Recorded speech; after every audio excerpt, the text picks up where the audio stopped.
Now, moving on in the programme, Making a Murderer is the Netflix documentary that has taken the world by storm, and the weekend edition has secured an interview with one of the key players in this series.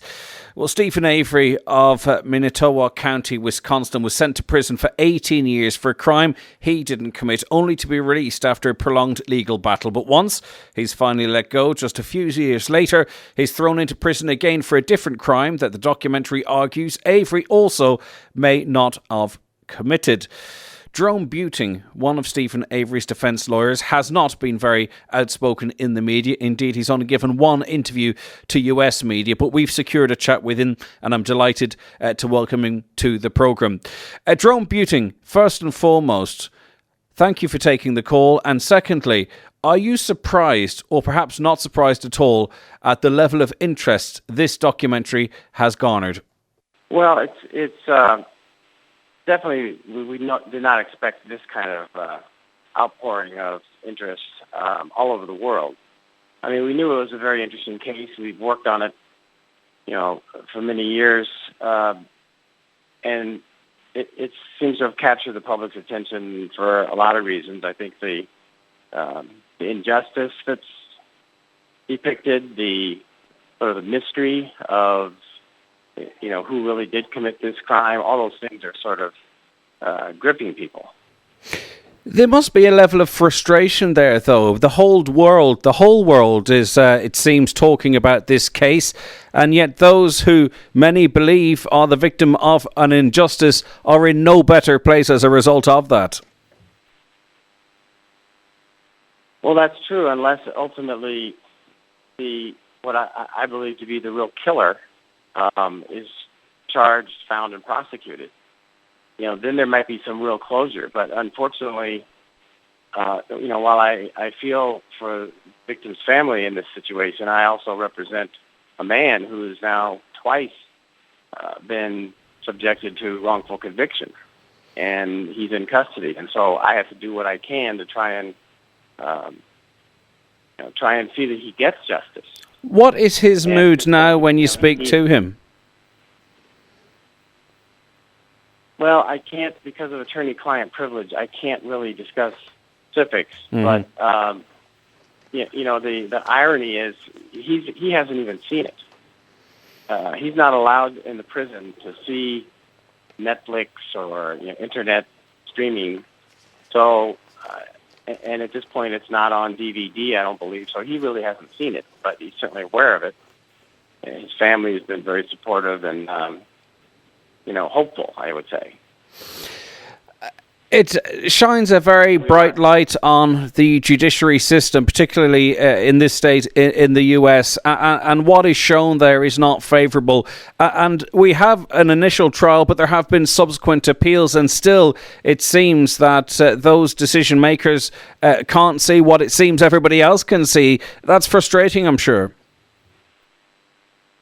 It is very frustrating. And, in particular, the appeals system is, in America, really designed, or at least the effect of it is to maintain a conviction rather than really see what's just and, reverse. There are cases where that happens, where they could see through the usual legal hurdles, obstacles that we have to get by. But people often think that if you got the wrong jury verdict, that you can overturn it on appeal. And in America, that's very difficult.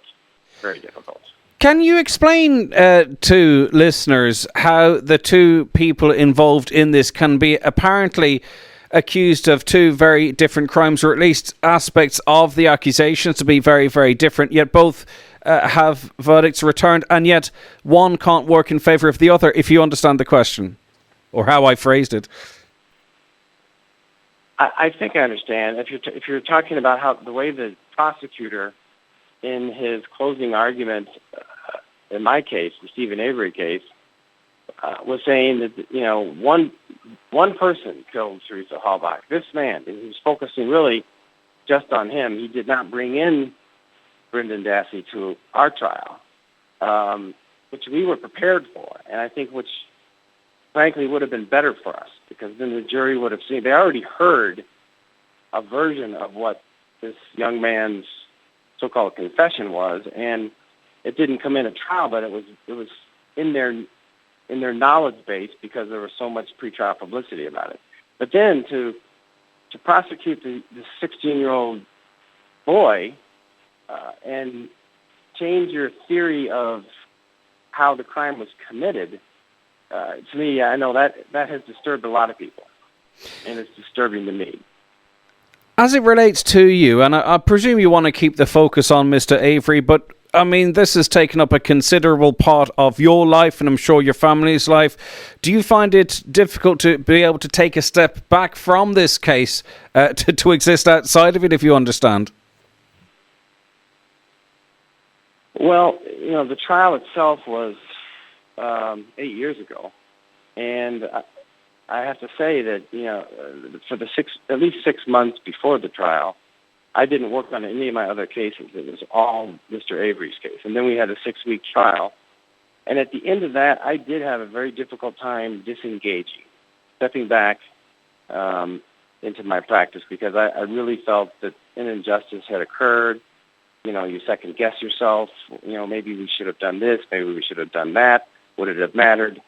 And it is disturbing. And it's, I know that people have written to me all over the world about how they can't sleep after watching this documentary. And, I certainly felt the same way after we lost the trial. It took me longer than any other case I've had to be able to disengage and try and get back to my real life. One of the things I noticed watching this documentary and others such as The Stairway is the difference in how they are reported in America, say, compared to in Ireland here, in that journalists, they say they decimate the information, they draw conclusions of even innocent or guilt, even in the opening days of a trial. Does that in any way, do you believe, affect the outcome of it, or is it just par for the course now? Well, I think it definitely affected my case and Brendan's case because of so much pretrial publicity that was improper and really based on this story that the prosecutor gave that was a horrible story. It would, curl your hair, anybody who heard it. And yet it was not a true story. It was not what happened. And they knew that because there was no physical evidence to support it. But what happened with the media is that version comes out, and that becomes the gospel truth for another 8 months, where every time you turn on the TV, Mr. Avery is portrayed as this monster who did this horrible thing. It was not until the trial began that, because we were not, in America, the defense can't, and really the prosecution is not supposed to either, but you can't hold press conferences before the trial and talk about what your evidence is going to be. And so once the trial began and we started pointing out all of the things, or a lot of the things that are in the documentary, the media started saying, well, wait a minute, this is not at all what we thought. But unfortunately, not only the jury pool was already tainted, but public opinion. Most of them stopped following it anyway. It was like, this guy's guilty. There's, not much to it. So what the documentary has done is reach that audience, that public, and a much, much larger audience, and really shine the light on the way the system works. And unfortunately, this is not the only case in America where this kind of thing happens. And Jerome, I won't hold you very much longer. We do appreciate your time. But one has to feel that if this programme is going to make a difference, that it would have to be very, very soon while it's very fresh in the public image. You talk of perhaps the actual murderers, you'd see it being apprehended and charged with the crime. I wonder what appetite there is for that within law enforcement.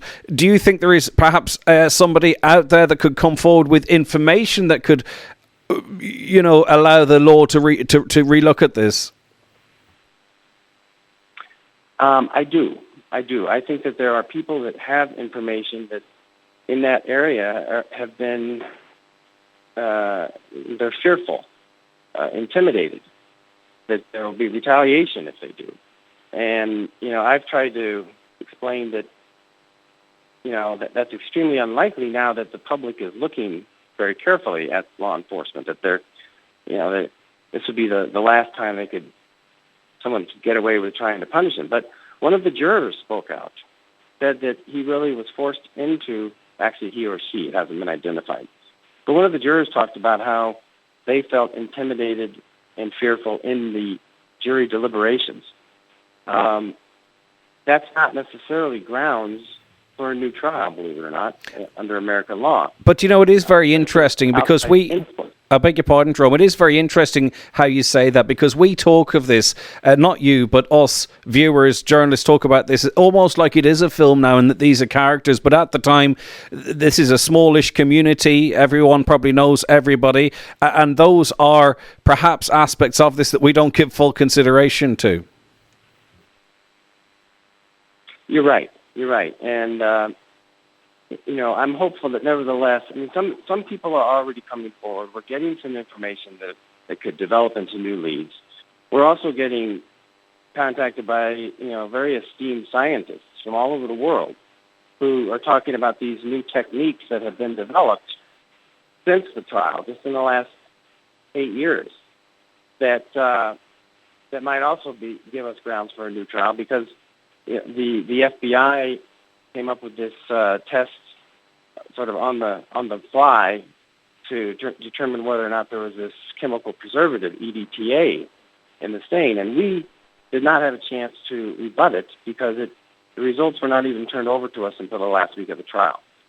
So that was a very unfair procedure. I know a lot of people are upset about that too. And I'm hopeful that something will happen soon.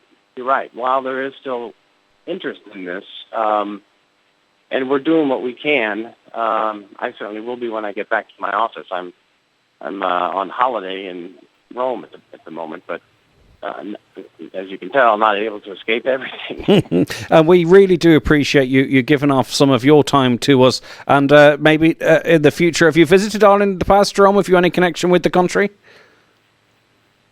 I have. Both my wife and my ancestors are from Ireland, and mine were from the north, and hers are from the middle. I can't remember the county right now. Well, we'll not pin you down on that, Jerome, and we won't take any more of your time. We do really, really appreciate you sparing time from your holiday to chat to us. We hope you enjoy the break, and hope that what you seek in this case, i.e. progress as it relates to vindicating your client, we hope that's forthcoming for you as well. All right. Well, thank you very much, and I appreciate the support of everyone.